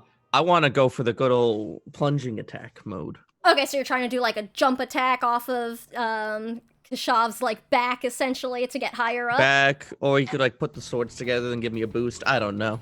I'm not him. I'm okay with that. Oh man, that's pretty awesome. Give me an acrobatics check. I can do this, illustrious gelfling manager. Oh no, it's a Chamberlain. Yeah, that's a 22. I think I can Oh yeah, super nimbly. You actually like Kashav, you barely even feel it. He might as well, be like a tiny little fizz gig just bouncing off your back as you just feel this pressure and then release. And now give me your attack roll for. Yeah, pull the sword back out and just go for that like stab and drag move. I love it. Oh, good numbers. I hit it. It's 24. 24, yeah, that hits all right. Give me damage. All right. I'm just rolling normal damage with sneak attack because, friends nearby. That is sadly low numbers. That is a damage of 8. Ooh, 8. Hey. And I would like to remain on its back if I am able to do so. On its back, give me... I'm like, just because you're trying to like hang on to it now, give me an athletics check to see if you can hold on while it's thrashing about. I can't hold on with my acrobatics? Sam, so mean. Explain to me how you parkour to stay holding on to this tree. Roll for arboreal parkour. Arboreal parkour! Well, I got a 14 on the die, so that would be a 14. A 14. I'll say you aren't able to stay like on it. Are you trying to like hold on to? Pretty much, you have the option right now where, let's say you can. No, okay. Were you trying to like hold on to your sword and just like stay where you pinned it, kind of, right? Yeah, I'm not trying to keep it from moving or anything. I'm just trying to stay up there. Okay. All right, so I will say you're not able to hang on to the tree, but you don't lose your sword in the attempt. So you're able to keep your sword I got in another your sword hand. if I need it. All right. Anything how else? much? Well, I land on the ground presumably then. Yes. How much movement did I use for that? To do the jump, let me take a look. See, you were. Oh yeah, I like haven't been moving people on the map. Sorry. So you had to. You would have had to use like all your movement to have like done the big jump too, I think. All right. So you land like adjacent to it. All right. So I'll just take the dash action and move around some on the opposite side as my friends. Opposite side of your friends, sure thing. Battle compatriots. But still, you're you're still staying like in range. No, I don't so want to get smacked. Gotcha. Just checking. All right, so you do that, and I believe that is your turn, Avarith. Accuracy. Actually, no, just kidding. Guards first. Jer is gonna make her hit. This one misses too. She is still very shaken from watching her friend get super murdered. Now, Avarith, it is your turn. I know I saw Kashav get hit. How hurt does he look right now? I would say that I am bruised, but taking the hits with some gusto. Okay, cause she's doing bad, so she's gonna disengage, step back a little bit, and she's gonna try to use Cure Wounds on herself. If you want to disengage, that would like be your action. Oh, that's right. I'll just heal then. I'm so sorry. So you're I gonna should know stay that by put now. then, right? Yes. Sure. So go ahead, roll your healths. For the sake of assisting a fellow player, if you are a sorcerer, I believe you could quicken the spell and do it as a bonus action. Would that be Level correct? 2, I don't think you can. No. You don't have meta really? magic till level 3. All right. Well, I got a 7. Okay, that's a lot better. It was worth a shot, though. And don't forget to add your charisma modifier for that Yes. healing. Get to add your spellcasting. Oh wow, modifier. yeah, that's okay. That's a +5. All right. Wow, yeah, that's a big difference. I'm back at full. Oh no! All right. Anything else? That was your action. So if you want, you could still, if you have like a bonus action you want to do, or I don't know what you got. That's good. Oh, excuse me. That's all. All right. Next up then, Kashav. What would you like to do, my friend? I would like to run and slide along the ground Why does it between keep- the tree's various roots coming out on the other side. Okay. So with you're the like swords. next to Deirdre right now, like you just sort of slid and you're like, oh hey. Mhm. And come back up, and as part of the motion, going through like I slide on my hip, come back up in a spin, and then just do the 2 slashes at the same time. Badass.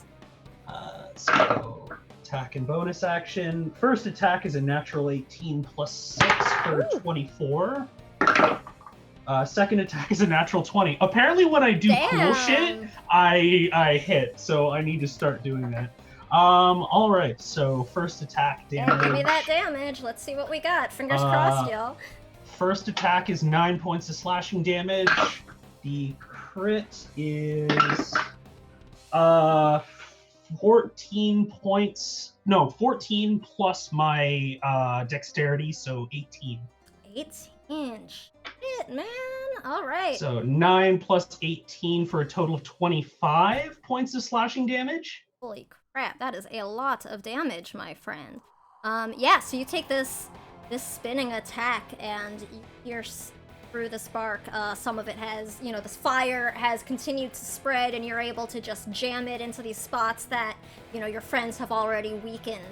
And you do hear one final roar as this creature lets loose just this heartbreaking sound where you hear the sound of like creaking, but then also you hear a almost softer sound as that roar fades, and all of you watch as it's as if you are watching the decomposition of this tree now happen in like 5 times speed or like 300 times speed rather. It just very rapidly, you watch as this blackened bark begins to shrivel and constrict and turn gray, and this massive tree sort of shrinks down with rapid aging, and as it sort of tenses and collapses in on itself, it slowly turns into ash, and some of it gets blown away in the night breeze. Most of it though falls into this large soft mound of gray ash and pieces of bark that still exist and chunks of dead leaves and broken vines. But all of you also see somewhere within this pile of ash is a faint violet white light that seems to be sort of pulsing somewhere in the heart of this pile. And we are out of initiative now. What would you like to do? As the tree collapses, I'd just like to very quietly whisper return to Thra, my friend. I am sorry. And just kind of, there's a moment of turning these scimitars with the blades facing the ground, and Kishav kneels for a moment in sort of like a prayer stance with both of them just kind of in front of him, and is just kind of head bowed because a life has been taken, and he's just kind of taking this moment. And while Kishav is in reverence, Deirdre kind of surveys, puts his hands on and says, well, that went pretty well. He's going to start walking over to pick up his bow. Okay. So you pick up your bow. Jer, you see she sort of goes off to inspect the body of her friend that's been flung off. She's, just very pale and kind of shaking, but doesn't say anything to any of you. You see that back behind you where people had been fleeing, now that people see this monster has fallen, they've stopped continuing to run, but nobody is coming near any of the 4 of you or where that creature was. Everybody is sort of just frozen in this huddle cluster, maybe like 60 feet away. Deirdre, as you pass by this ash pile to go and pick up your bow, you all realize that the music is still playing in your heads, and it is the loudest near where this pile of ash is. It is still the same tune as before, and in the silence of the night air, now that nobody is even talking in the camp, it's very strange. It's a discordant song, And it's unsettling. It feels a little bit wrong, but there are elements to this music in your head that is also very familiar to all of you on some level. It's almost welcoming. It almost feels like a loved family member is calling your name down a very long hallway somewhere. It's like even though you are standing right next to this shard and or this pile, and you hear this music, and that is where it is loudest, it still sounds far away. Can she try to investigate the ashes or anything that's left? Yeah, definitely. You don't even need to roll, to see what you find. You're moving this ash away, trying to, see this, because you can all see this light emanate out of the pile. So it's easy for you to sort of triangulate it. And eventually you clear off this small piece of a crystal that is emanating the soft, sort of milky lavender light. And it had been pulsing on and off, sort of brightening and then fading ever since this creature faded and collapsed into ash around it.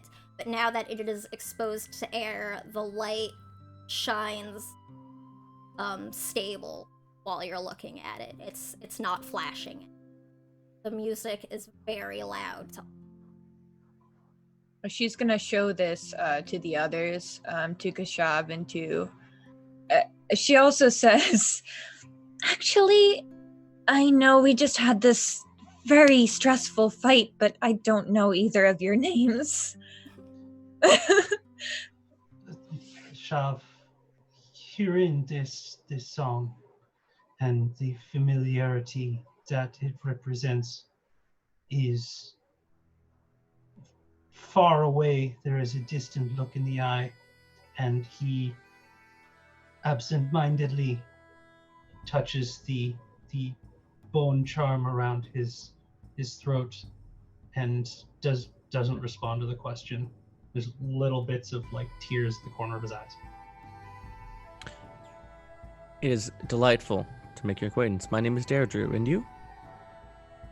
My name's Avrith, but are you okay? She just sort of like waves her hand is in front of Kashav's face too. Hi.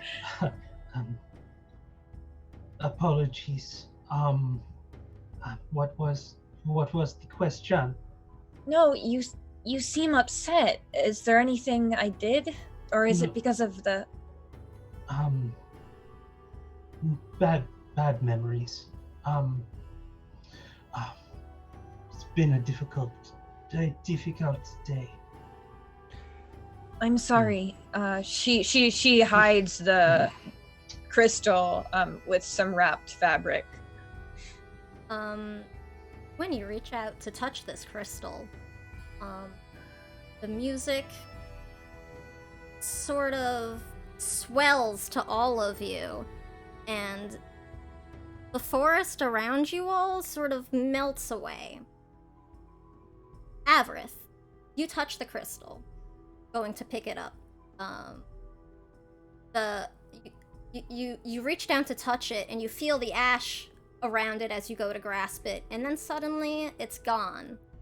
And you're bathed in sunlight, even though it was nighttime a moment ago. And you look around, and you see that you're someplace you've never been before. There's a bright blue sky ahead of you. You see the 3 suns burning bright.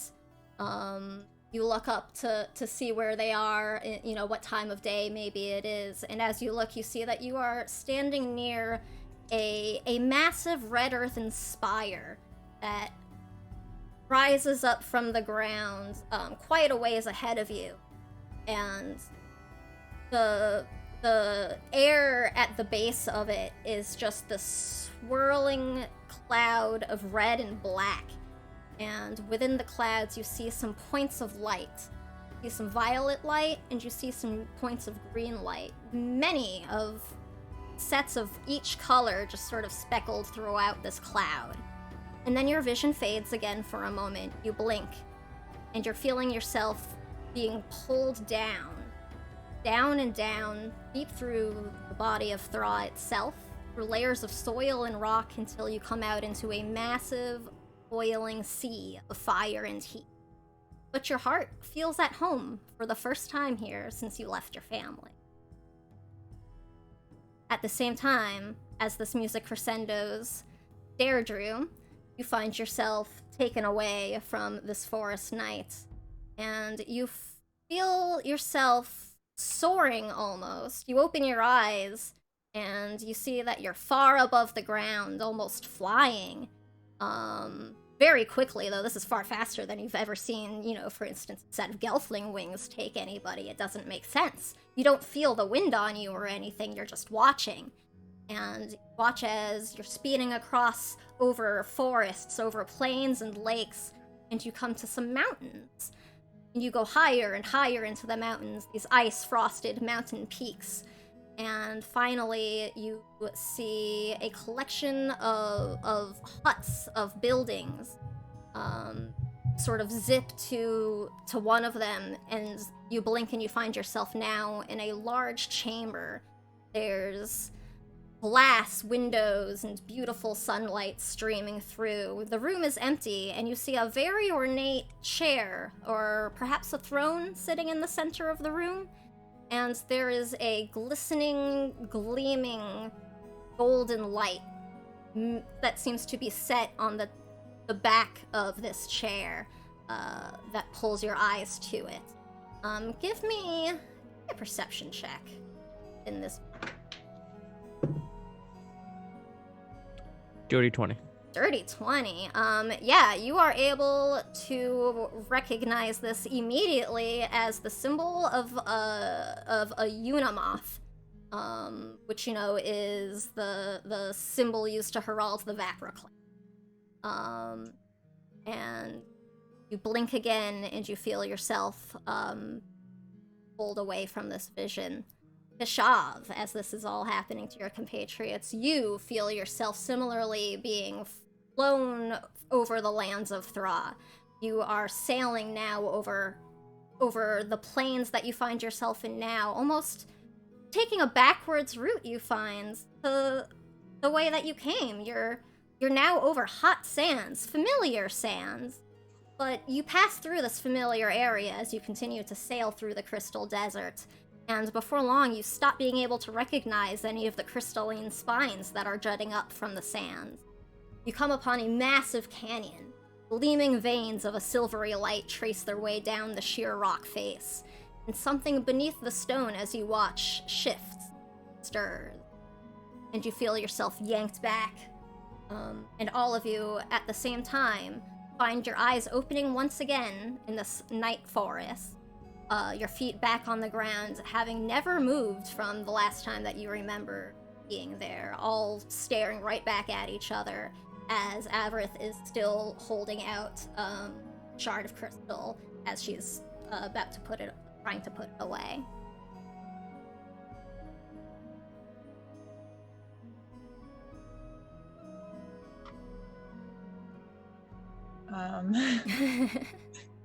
So can she put it away, or is it still... Yes, the vision's, once you're back in your body, the vision stops, and you look down, and you actually see that the crystal is no longer glowing. It is just this translucent piece of sort of quartz-looking stone.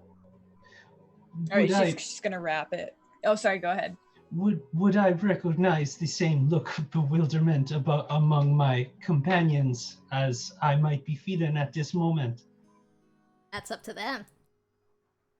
Sure. Only a little bit. I will ask, is the music in our heads still playing?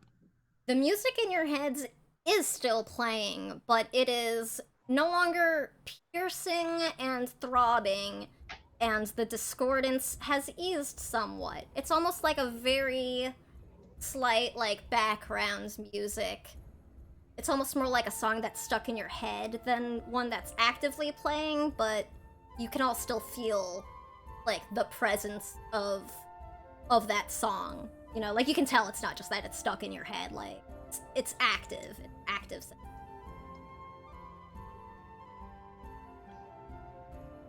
Well, that was weird.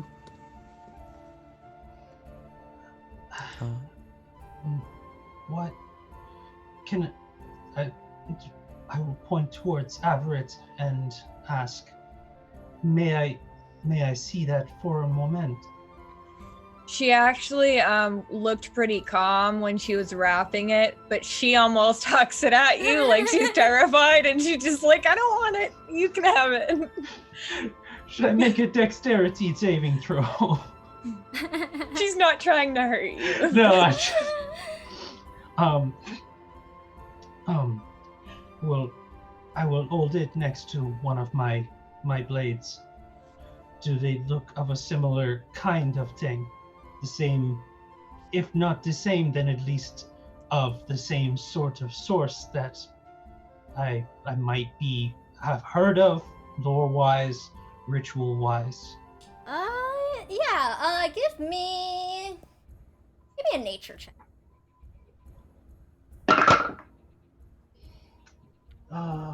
14. 14. Taking a look at these, they do look very similar. But something about like sort of the coloration and like opacity between the two stone materials doesn't quite match up. The shard that Avarith gave you is like, it's much clearer.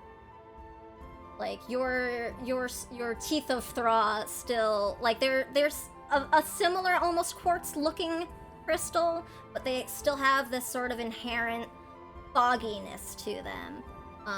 But this shard does not have that. Like it almost looks like it could be made out of like a very translucent piece of glass if you were feeling it, feeling how heavy and the weight to it, and like, you know, you can tell like this is rock. Where did this come from? I've never seen anything like this. And what it did to that creature, I'm not sure this is something that should be just anywhere. Looking around I can think of a small number of places we could stow it for safety.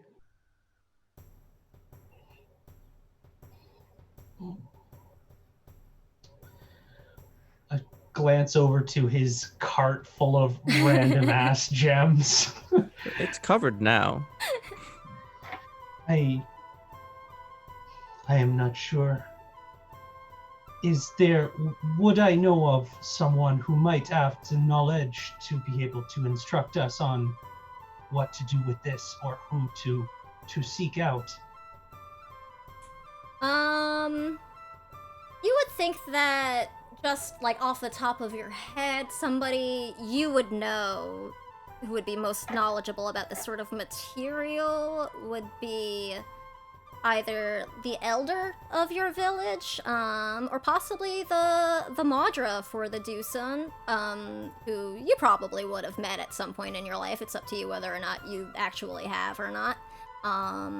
But you would know that the Madra for the Dusun is Vodel. That's her name, just for reference. I only know of one person who might be able to tell us why this thing twisted the melody of Thra into such a horrific form. Well, Could seek out the Madra of the Dusan, but you both helped and assisted, and so you should speak as well as to what you would like to do. I don't... Look, the Arathim attacks is crazy music, craziness that people have been talking about, all this different weird things going on. Is this just another blip? Things have been going weird a lot. Why don't we just sell it for a couple gold and move on with our lives? No, you're a witness. You have to come with us too. I have to... you're using a lot of strong language there. can you please come with us? Please. And then she looks and she says, you look like you're responsible, and I think you should keep that on you, but hide it so it doesn't go in the wrong hands. And I think we should go to your plan and find the Madra. He's wrapping the Can I crystal before up in that goes whatever. away? Yeah. Can I see that for a second? Should I'll I give it make back it? to you, I promise. Should I make an insight check at this point? Do you insight other players? Or you just make a choice? It's up to our gelfling manager. I generally prefer it to just be a choice, but if you would like, you could, you know, if you to want to roll, you can. But it's really what you're comfortable with. Moments ago, you suggested to sell that animated tree that nearly killed either of us for a pittance. I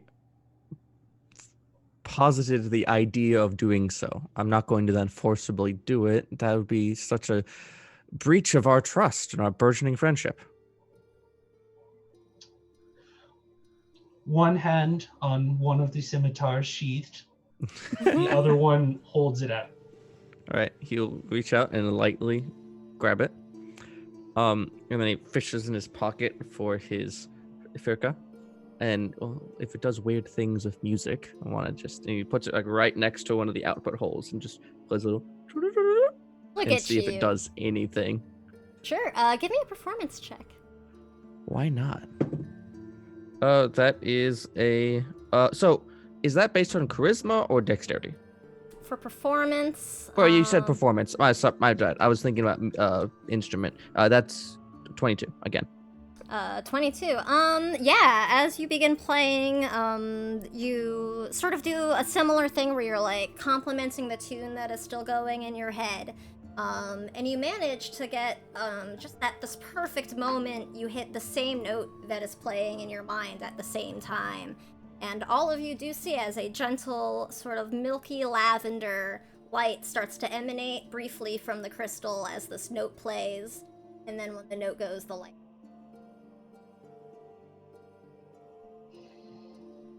And just like that, we've learned something. See, No, I you're told you. definitely coming with us.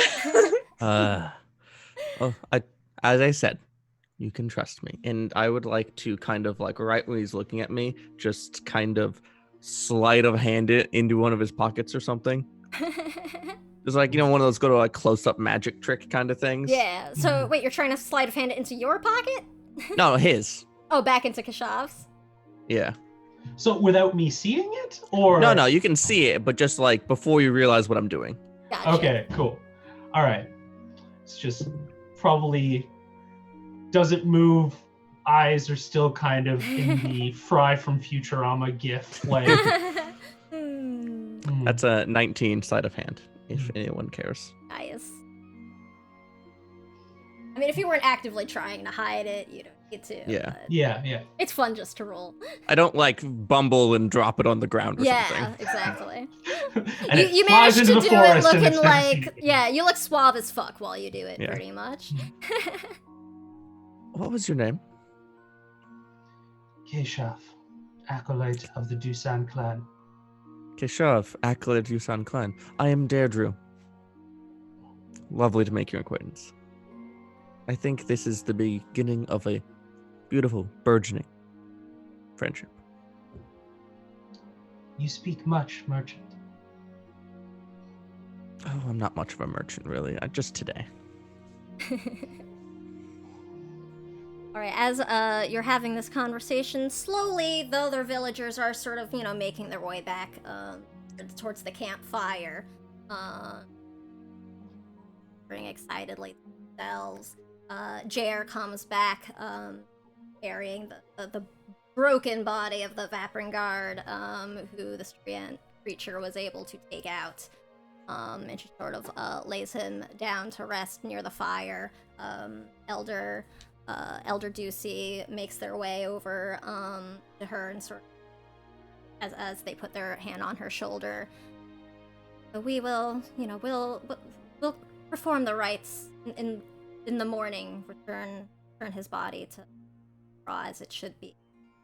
But tonight, I think actually we have a little cause to celebrate the help of these wonderful strangers who saved us tonight, and to remember this brave guard's life and that he gave it to save everybody here.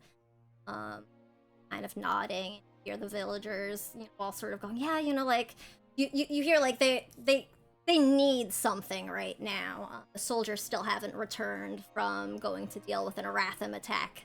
That's been about, half an hour or so since everybody left at this point. The villagers are looking for a distraction. It's, not a huge party is sort of, being taken place, but people are breaking out, like, the remnants of, maybe some of the nicer food that they'd managed to save as they left their homes. Some of the, like, hoarded bottles of ale and wine are coming out, and everybody's just sort of passing things along the fire. Jer is still sort of sitting near the body of her fallen friend. Duty will make their way over to you all, leaning heavily on their cane with their one good arm, and smiling very, gratefully at all of you. Just go, thank you all of you for the great service you have done to our village today.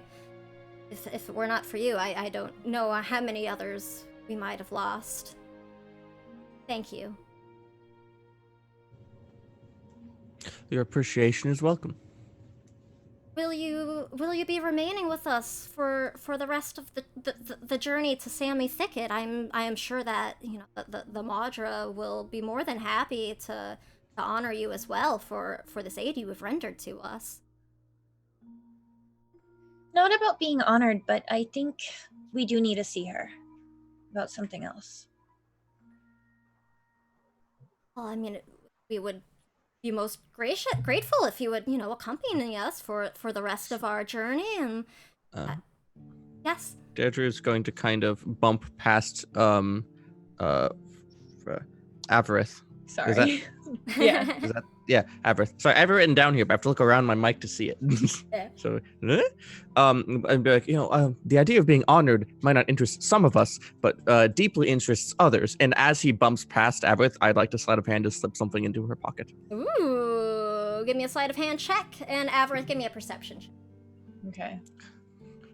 I don't think she can beat a 24. Oh, jeez. No, it's a 12. Yeah, you don't notice. You don't even feel anything like shifting, the weight of your pocket or anything like that.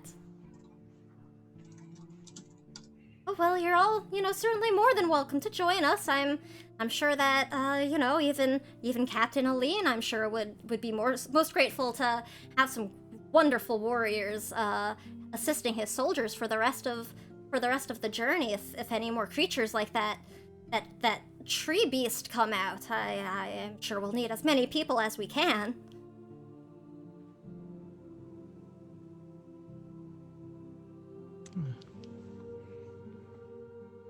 I turn to the remaining of this trio that I have now met.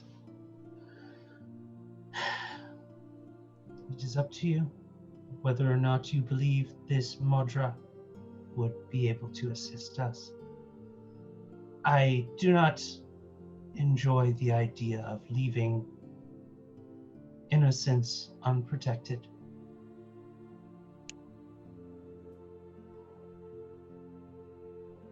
I would prefer to protect them too.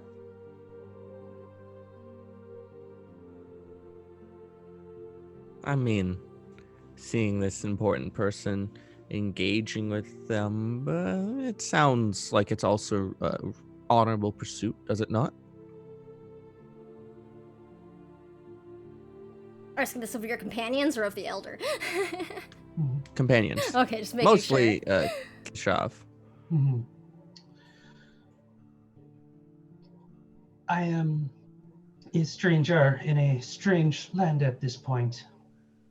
I would be foolish not to appeal to knowledge that I do not have. So we will see this leader of Semi Ticket. It's always worth a shot.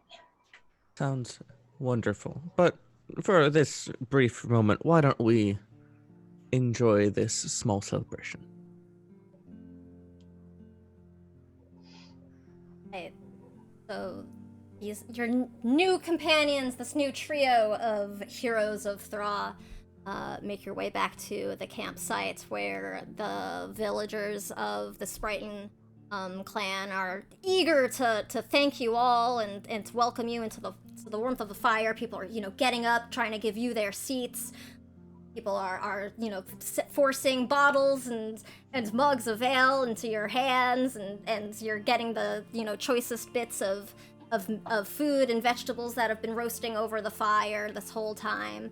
And you can tell that the spirits in this camp are considerably lifted, even more so once the soldiers do eventually return. Their numbers slightly thinner than they were before, but they do return victorious.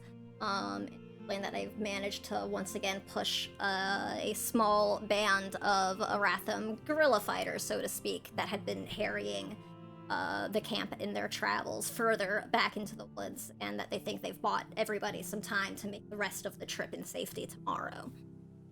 This is where we will wrap for our first session of Tales from Thra. We will begin in episode 2, not next Thursday, but the Thursday after that, which is going to be March 5th. We'll be here at 4 Eastern, and we'll be able to pick things up from there. I really want to thank my amazing players. You all fucking killed it. And thank you so much to everybody who came to join the chat. It was so nice to have you here with us.